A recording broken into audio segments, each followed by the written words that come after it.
What is going on, everybody? My name is Rodney. If you already knew that, thank you so much for coming back and watching another live stream. Raiders Daily every Thursday and Friday. Well, actually, every single day on Bleacher Report. But for me, Thursday and Friday, 6 p.m. Pacific, 9 p.m. Eastern. If you're watching live on BR, thank you so much for joining me. Make sure we're getting the chat rocking and rolling. Make sure we're getting ready to vote in a couple polls here. I think there are going to be some interesting results onto some of these polls because they're questions that don't have concrete answers. If you're watching me after the fact on YouTube, hit that like button and comment away. I already see Jay Saletto in the chat. He says, "What's up, nation? Hope everyone is doing good tonight. What's up, Rod? How we doing, kiddo?" First of all, I'm doing great. How are you doing? Happy and safe 4th of July to everybody. A big thanks to our vets out there that keep our country safe every day. Absolutely. Shout out to all the vets. Shout out to people celebrating their 4th of July's tomorrow. We'll be live right before some fireworks go off for some people, maybe in the middle of it. I see Feet. What's going on, Feet? How are we doing? I'm going to be relying on you guys in the chat here because I've got two topics for today. If I don't hit that 30-minute mark, then we're just going to be talking. Do you guys run the show just like I do? And like I said, if you're watching at the fact on YouTube, comment away because you can't vote in the polls here live on BR. I want to know what you would be voting for in the results in the polls. I want to talk a little bit about the biggest headline stories going into training camp because training camp starts the 17th for the rookies, and then I believe the 22nd for the veterans, is the 25th. Maybe it's a week right after. But I think there's still a lot about this team that we don't know about. Let's go over everything we do know. We know the quarterback situation is pretty lock steady. Gino's the one. Aiden's the two. Cam Miller will be the three. I don't think Cam Miller will dress for the games, but it is what it is. We know we have a starting running back in Ashton Genty. We know our defensive line is set with Kuntz, Crosby, Adam Butler, and Wilkins if he somehow is healthy before the season starts. And we know for the first part, our four linebackers, a couple of them might be rotating for starters, are Jermaine Pratt, Devin White, Tommy Eichenberg, and Amari, right? Everything else, and then we know the safeties are Jeremy Chin and Isaiah Polamalu. Everything else is kind of up for grabs. The wide receiver position, we know Jacoby's the one. And then that's about it. The cornerback situation is all over the place. And then the running back situation, although we know we have Ashton Genty, everything after that is a bit of a question mark. So I wanted to talk a little bit about some of those question marks we have going into camp. If people think that we should still add some more guys, if we're confident with the people we have now, where do we think our depth is going to line up? We're going to take a look at the depth chart as well. And then we're going to read maybe about a surprise cut or two. But if we get right into the first little tidbit I wanted to talk about here, as I pull up the article, it's the most intriguing position battles according to Ezekiel on Sports Illustrated. So he starts out by saying here, the Raiders' most intriguing position battles heading into training camp, Las Vegas Raiders training camp, will be telling. I couldn't agree more. This is going to be a very interesting time here, okay?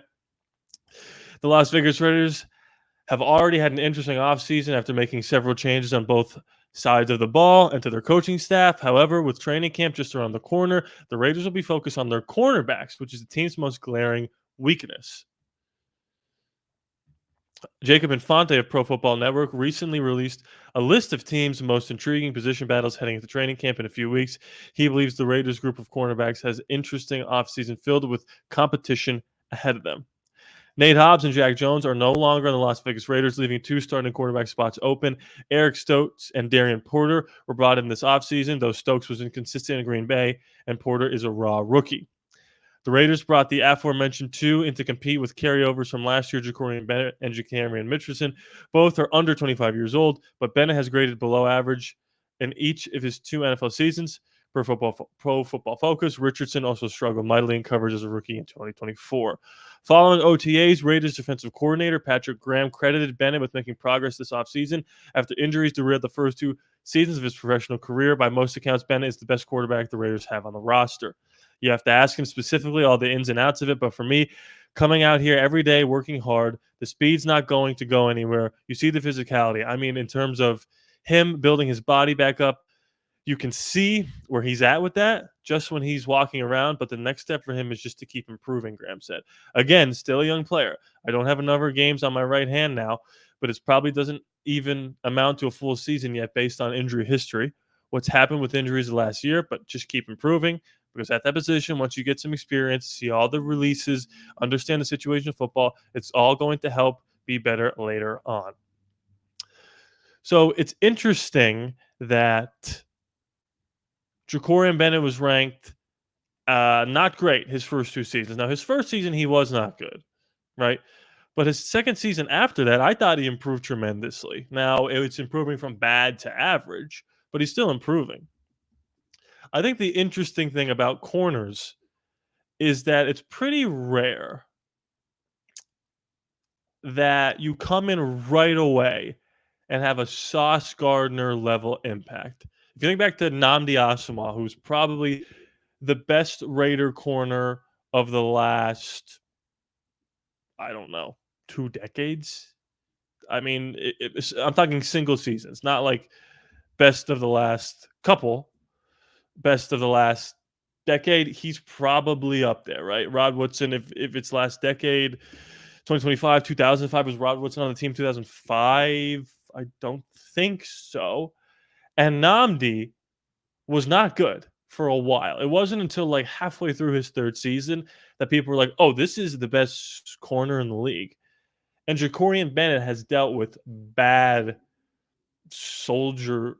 There I go again. Shoulder injuries all through college. I'm pretty sure he said he hasn't had his shoulder feeling as good as it is since high school. I think he said that in one of our press conferences.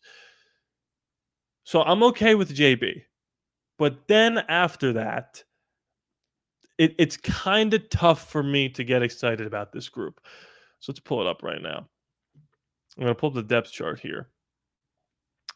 So we see here, if we go down the corners, and I don't know why this is the way it is, but they have the left corner being Darian Porter and the right corner being Eric Stokes with Jacorian Bennett backing him up. I don't think that's going to be the case. I think JB is going to start and Stokes is going to start.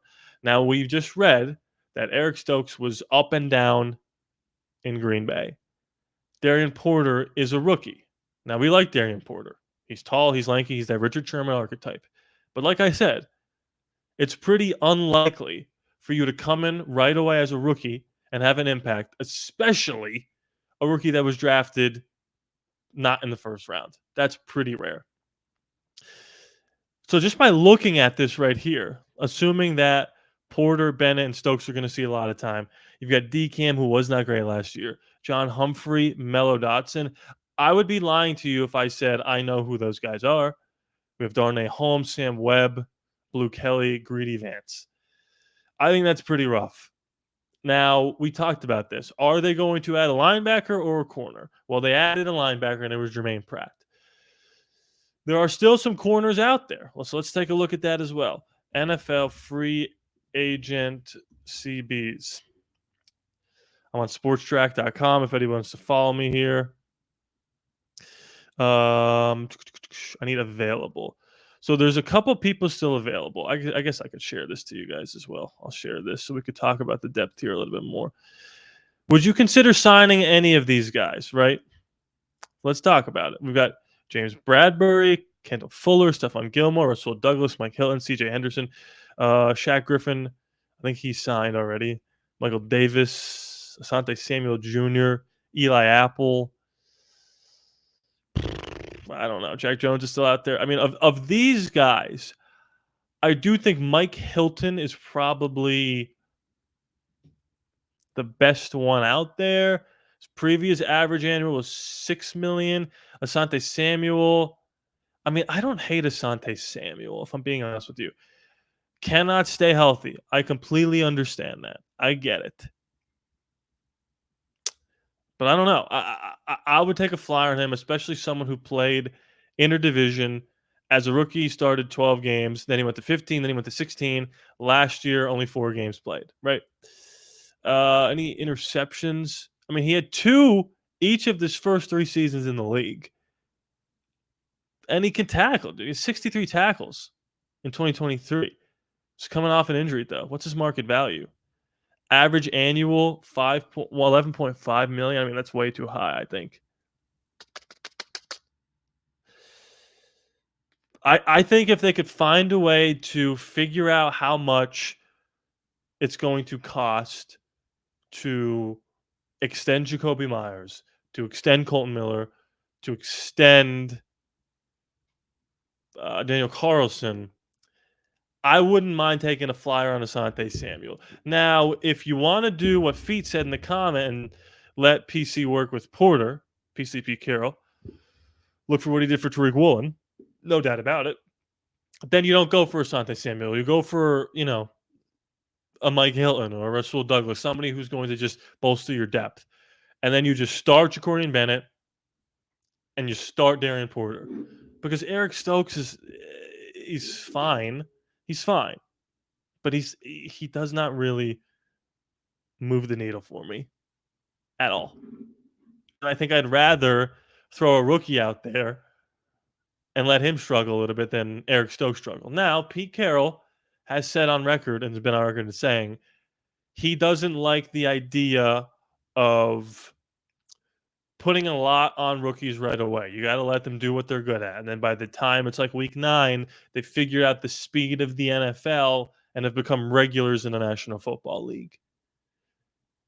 And this is a guy who was an architect of the Legion of Boom. But I've been saying this since day one. I probably say this every time I go live.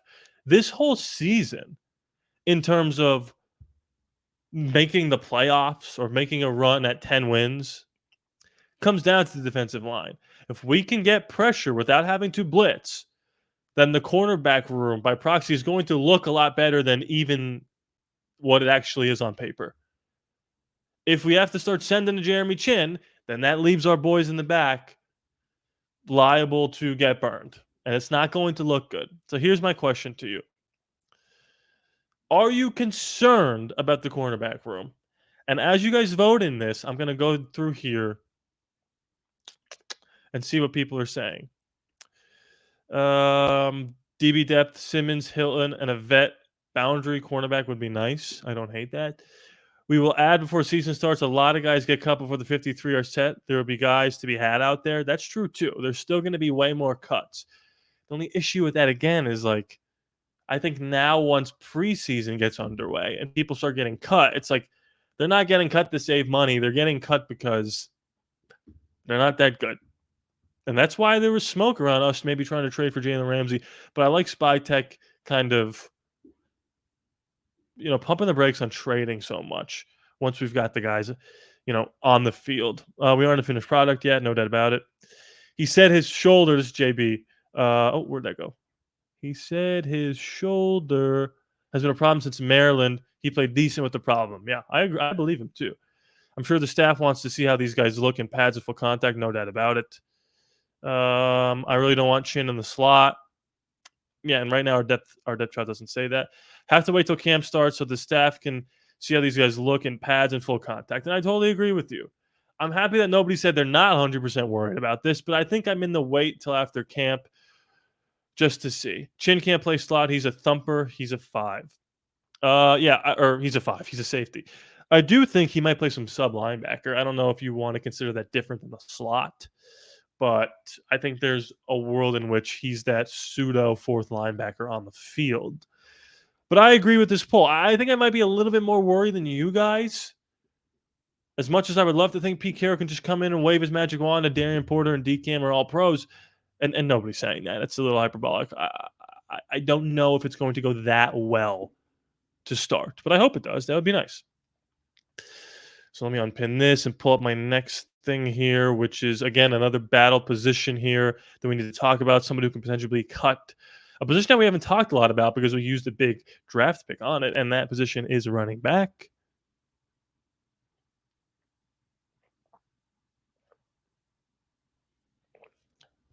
So, stay hydrated, by the way. Denzel Perriman, stay hydrated. Let's talk about the running back position. We've obviously got Ashton Genty. He's going to be very good. If you got him in your sleeper dynasty fantasy football league, good for you. I was in my league's championship. So I couldn't get up that high. I tried to trade up. I didn't want to mortgage the whole future for Ashton Genty, especially when my team was just in the championship. So I couldn't get him. But if you got him, good for you. We've got Genty at the 1, and after him, it's Raheem Mostert. Pete Carroll has been on record saying thunder and lightning.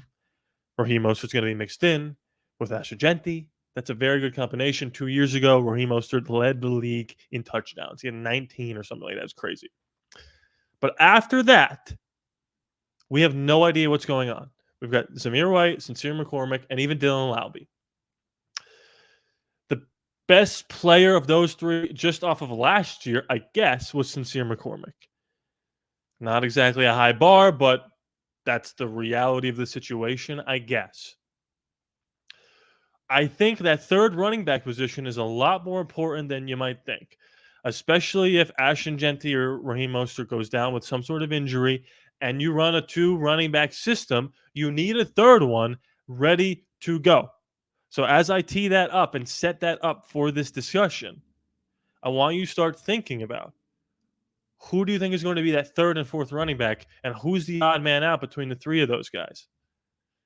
Not to say that 2 of them are going to get cut, but you're not going to see 4 of them on the field. So let's talk about it.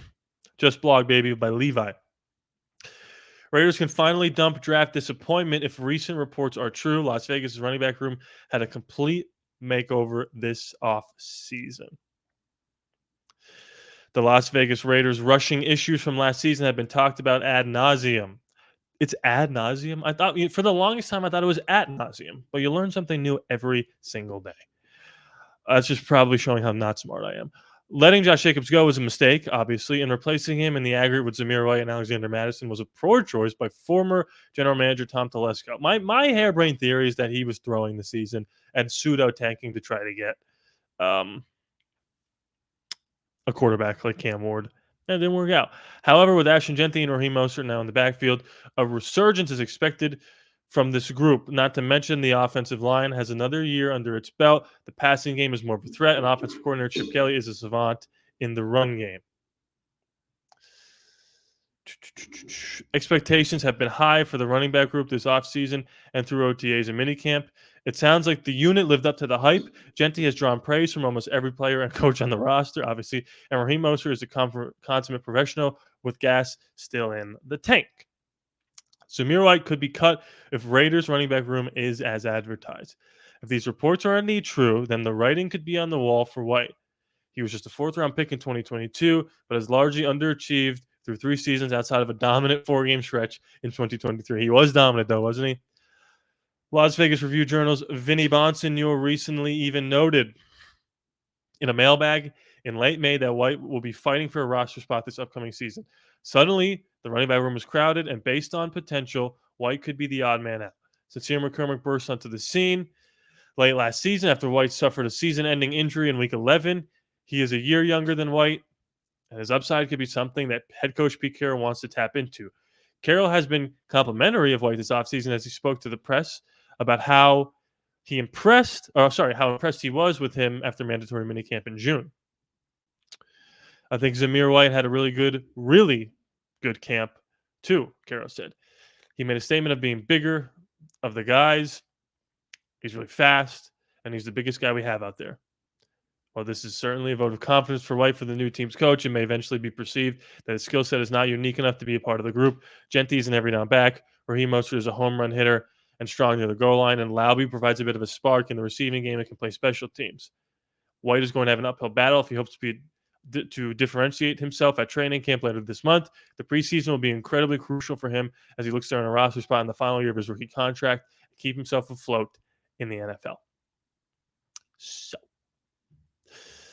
let's see the Raiders depth chart at running back. Just curious what ESPN has it as.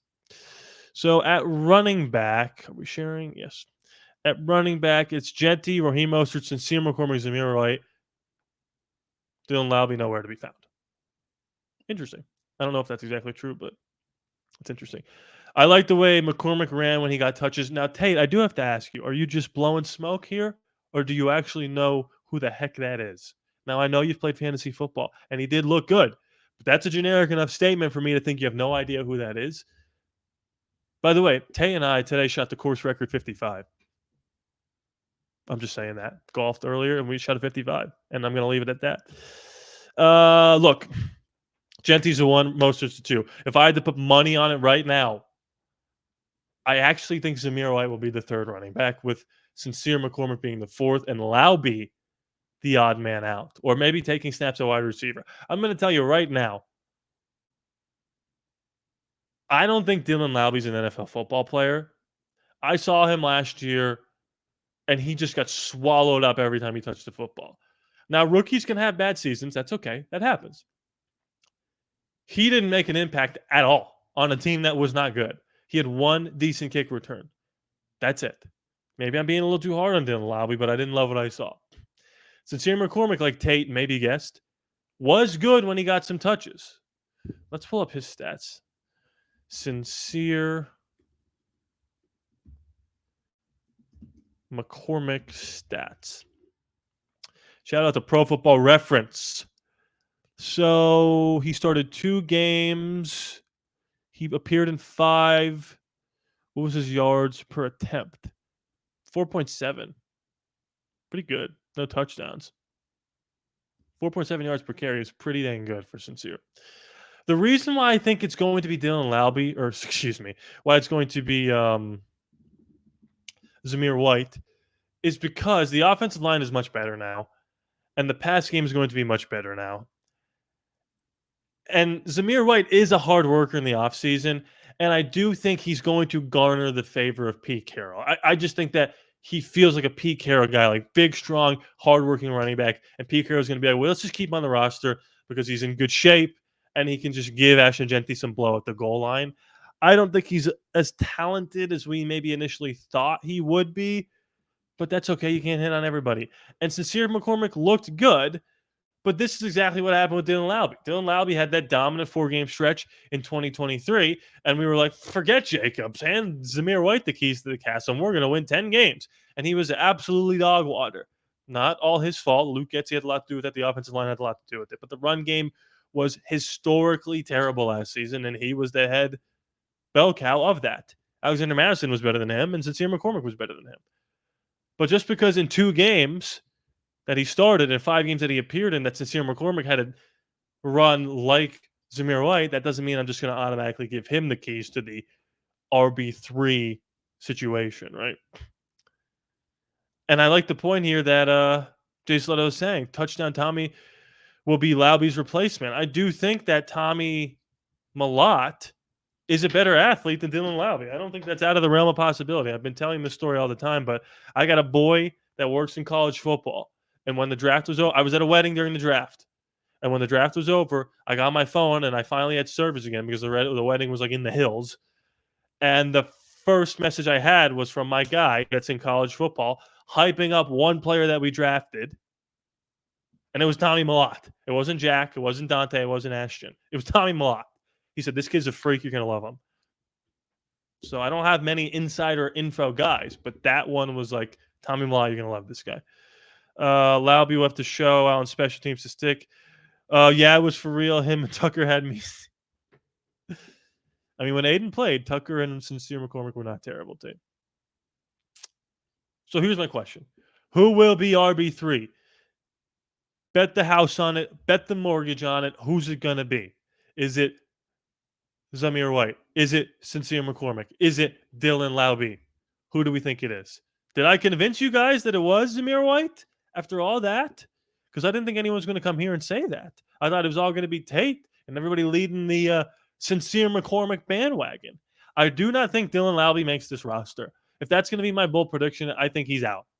Unless he can make plays on special teams. But again, that's why they drafted Darian Porter and Tommy Malott, to go out there and be a special teams war daddy. Malott may be a year away with the position change. Yeah, no doubt about it. I do think with Tommy Malott in particular, here's some Sincere McCormick votes. I think there's a chance we could use him like Taysom Hill. Excuse me.